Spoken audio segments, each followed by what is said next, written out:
look at the noise of boiler.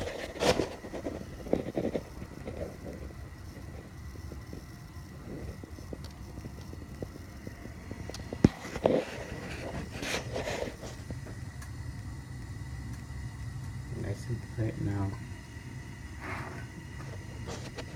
Flushed it out.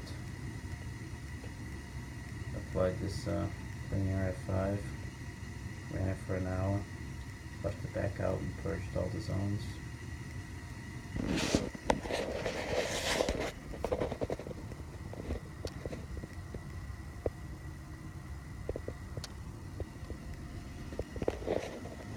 Hope it fixed it. It's nice and quiet now.